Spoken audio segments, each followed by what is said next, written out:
Hello and welcome back to Third Spaces with Michelle, my YouTube channel. I'm Michelle, and this is part 2 of a video series on how I quit my life at 50. Part 2 is specifically about how becoming a digital nomad at 50 transformed me.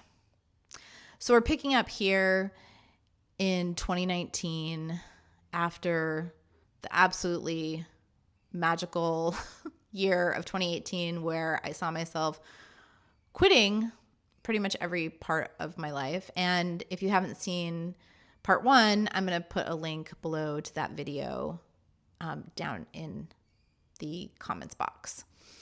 So you can click on that below.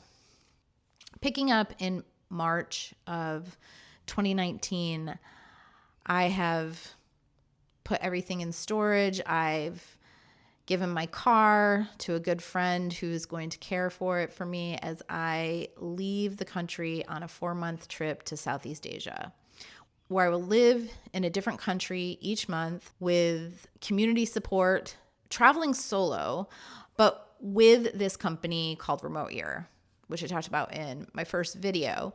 Remote Year was a company whose tagline was, "You bring the job, we'll take care of everything else." And it was a digital nomad company that created itineraries living in different parts of the world for 4 months to 12 months. They took care of your apartments, your co-work space. You were part of a community and had resources on the ground in the cities that was very appealing to me as a 50-year-old woman who had never, other than a few vacations, had never really traveled internationally. And the allure of actually being able to live in a city and really get to know it in different parts of the world was just super high for me, but also something that I didn't realize until I quit my life in 2018. On March 3rd, I boarded a plane for a 27-hour flying scenario to go from Portland, Oregon to Hanoi, Vietnam, which was my first stop. And there started one of the greatest adventures of my life. But really what it started was a whole new way of living. For the purpose of this video, I am more talking about the big picture rather than the details of living in this scenario with Remote Year and in the cities. But if you're interested, please drop it into the comments below because I could make future videos about that. But what I will tell you is that right from the jump, going to Southeast Asia, someplace I had never been, that I wasn't even aware that I was super interested in, to be honest. I always thought that if I traveled internationally, I would go more places like Europe. It would be my first call. But I said this in part 1, something about this Southeast Asia itinerary really called to my inner self. And I feel as though because it was getting me out of my comfort zone in a place that I could only imagine a tiny bit of and was so different from anywhere I had ever lived or been, it was very exciting. And it did not disappoint. I will say that. Every single place just amazed and challenged, and not even challenged me that much, but I just felt so at home in these places, more than I ever thought possible.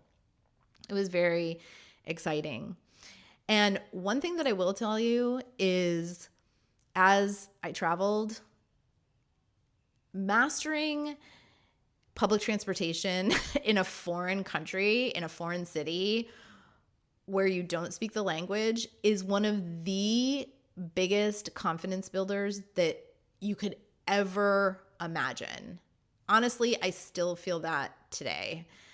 Whenever I go to a new city to live and get into the public transportation, I feel like the smartest person alive. Just trust me. Just trust me on this. public transportation, taking the bus, the train, trams, highly, highly recommend. And this was no exception. But I also walked miles and miles and miles. One of my best ways of getting acquainted with the place, well, first of all, I've spent my life, I love walking. Walking has been an integral part of my life, no matter where I've lived, no matter where the weather. Walking just makes me feel safe and also makes me feel at home. And so one of the first things that I'll do when I get to a city is go on a really long walk and just kind of pick a direction, be safe, kind of get a sense of a destination I want to reach and the timing and just head there. A lot of times I'll pick or try to find like an amazing coffee shop because I love that. And hopefully far away where I can really explore. So walking definitely gives you amazing confidence and you just feel a little bit more at home. But yes, mastering public transportation, also a huge confidence builder. So by the second month, the first week of the second month, which we transferred from Hanoi, Vietnam to Chiang Mai, Thailand. And I will tell you, I had no expectations really for Thailand. And I loved it so, so much.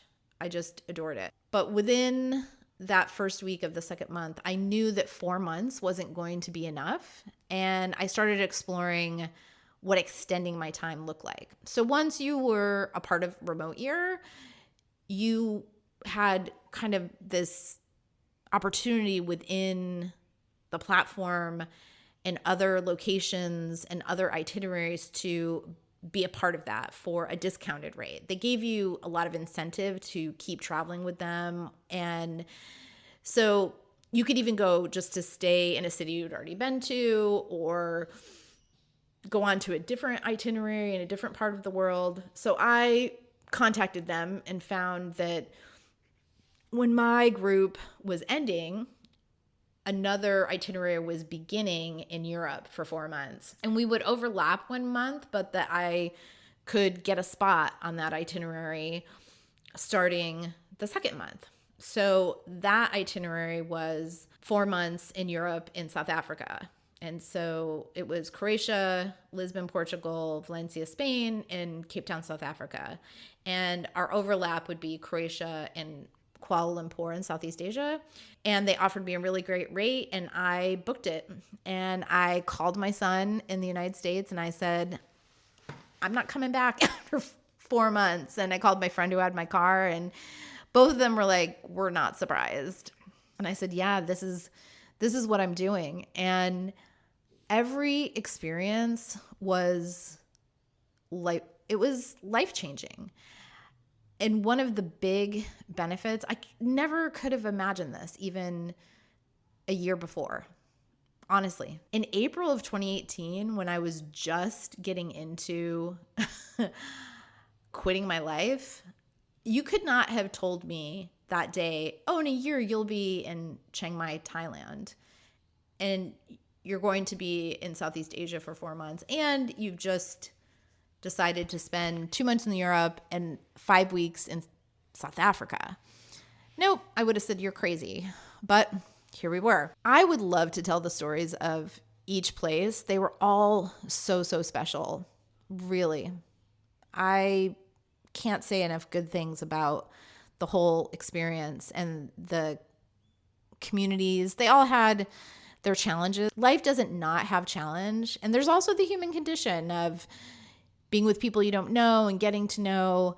I found myself making friends in the communities that we lived in, locals.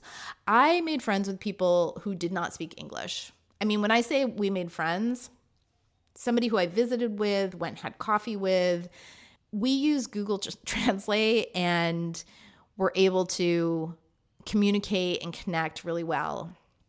For example, in Valencia, Spain, I became friends with this man. Oh my gosh, he was so wonderful. He owned this coffee kiosk in this incredible mercado, and I would visit him, and I don't even know how we struck up a conversation. I was practicing some Spanish. I don't really know Spanish, but I was trying to communicate, and we ended up communicating through Google Translate and sat down for coffee, and I visited him once or twice a week. Same thing in Japan. And let me tell you, I do not know. And I would love to learn Japanese. Oh my gosh. To me, it's such a beautiful language. And I had a friend there who spoke fluent Japanese, who I made this friend while I was in Kyoto. And she was American from the United States, but she spoke fluent Japanese, and I was always so impressed.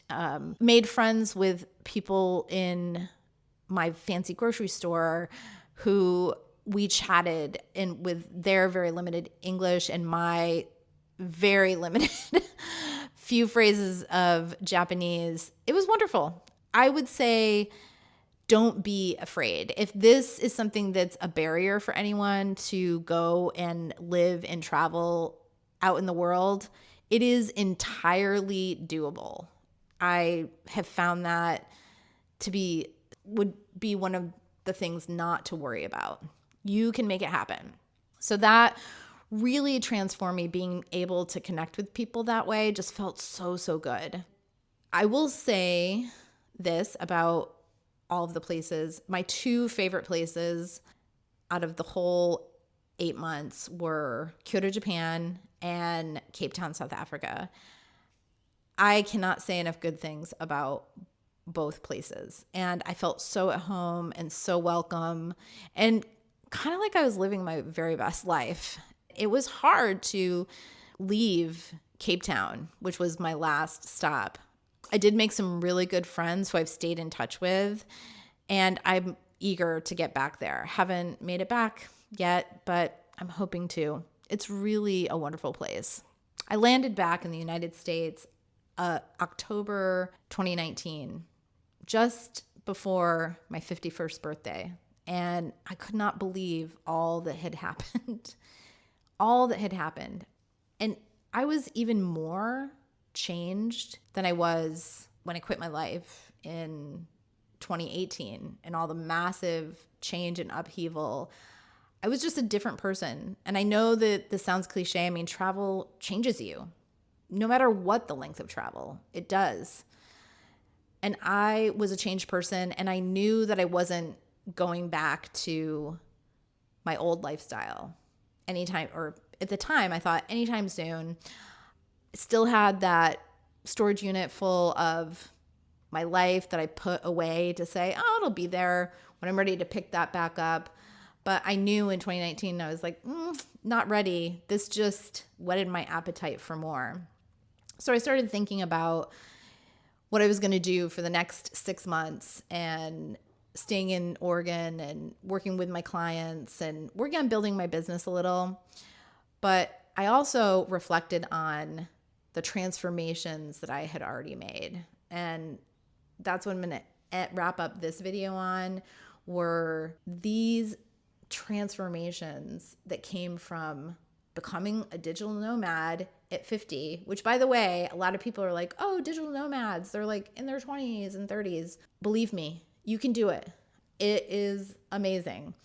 And my self-limiting beliefs just shattered because it is there. There were people older than me working full-time jobs, owning a business and doing this. And I was like, you are my hero. So the transformations of being a digital nomad at 50. 1, I no longer felt compelled to people please or to defend what I was doing in my life. And let me tell you, that was a lifelong ailment. Number 2, I felt calmer overall by letting go of outcomes, letting go of an attachment to outcomes. And let me tell you, worldwide travel with many different flights around the world and public transportation will have you letting go of outcomes. It's a real thing. Just being more at ease with change. I definitely was more confident in my abilities across the spectrum of my life. I felt more confident in my work. I felt more confident in my personal life and my ability to connect and just in my abilities to do things.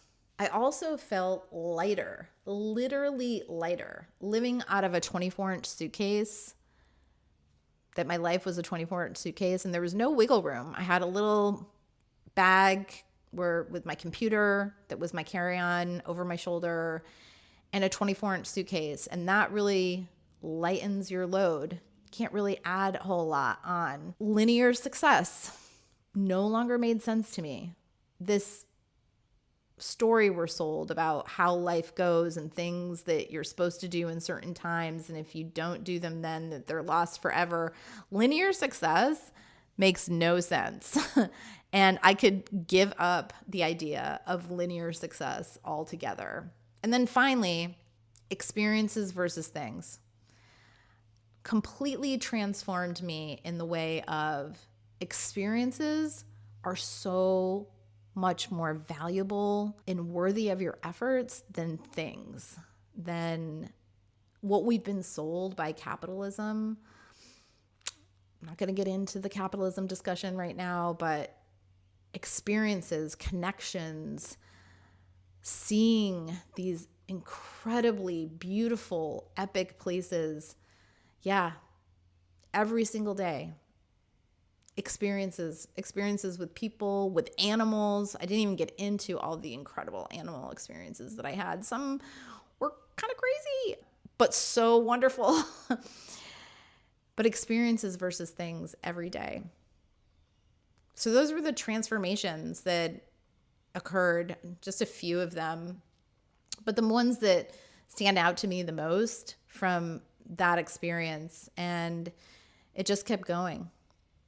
So I'm going to end this video there for today, and I want to thank you so much for continuing to go on this journey with me of talking about this story. But I'd really like to hear from you now. Like, drop into the comments. I really want to know, is there a place in the world that you've always dreamed, or just, I don't know, think about it right now and say, where would I like to go that I've never been and live for a month? And tell me where it is and why. Like, why do you think you want to go there? What appeals to you about that place? I really do want to know. I am fascinated by this. And yeah, I'd love to hear that. Also, drop in the comments, what is an experience that has changed you? Like, what is an experience that comes to mind that was like, wow, I was not the same person after that experience, or that just means a lot to you? I would love to read about it. So thank you. I can't wait to read these. Thank you so much. So before you go, if I could just ask if you could like the video, because it will help my new channel be found, and I would so appreciate it. And I would love if you subscribed. Have more coming up in this series, but of course the Saturday reading room is coming up, which I'm really excited for us to read together and talk about books and ideas and build connection, build community, and nurture our creative health, which I feel is so important right now. So Saturday Reading Room is coming soon, and the announcement of the 2 books for the month. And yeah, I have a video coming up on death and folklore. So would love if you subscribed and checked in with me. And if you know somebody who's interested in these topics, please feel free to share. I would be so honored. That's it for today, friends. Thanks so much for being here. Stay safe. Bye for now.